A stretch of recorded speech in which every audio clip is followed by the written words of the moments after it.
Another question you guys are always asking me is, what do I do with mint? How do I keep mint growing or my mint gets out of hand? Which, totally fair, that's what mint does.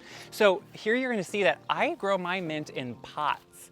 Why? Because mint does take over. So yes, I would have a spot I could put it, but I haven't really ever decided where I want that to be. So I put it in a pot. Sometimes it even actually lives through the winter. It just kind of depends on the kind of winter we have.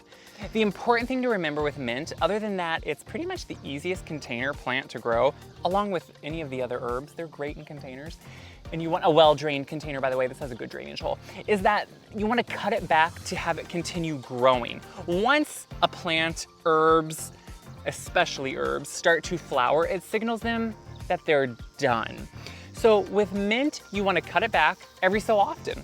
And there's really no rhyme or reason. Like, mint is aggressive enough in its growth that it doesn't matter where you cut it back. And I know you're gonna say, wait, what are you gonna do with all that? Even if you don't eat it and you compost it, that is better for the plant because then it's gonna keep going.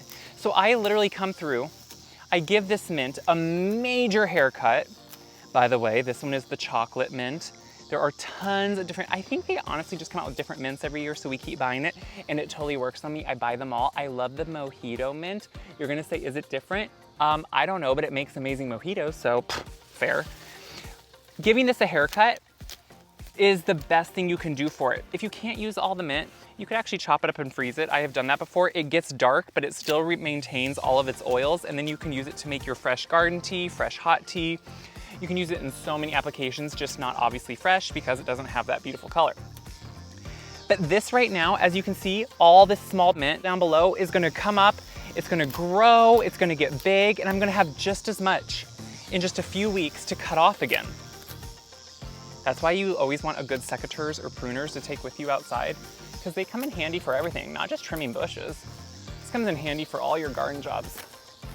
So keep your mint cut back, give it a good haircut every so often, and you are gonna have a healthier plant, you're gonna have a more productive plant, and you are gonna have mint all season long. So keep these questions coming because I love to answer them. I love to tell you what I do and the things I've learned about having a garden. This is fun stuff, you guys, and this is easy for you to do. You can all grow this. So share this around, tell me more. I need to go cut more things off. It's just fun. Okay, you're done with me. I've talked too much.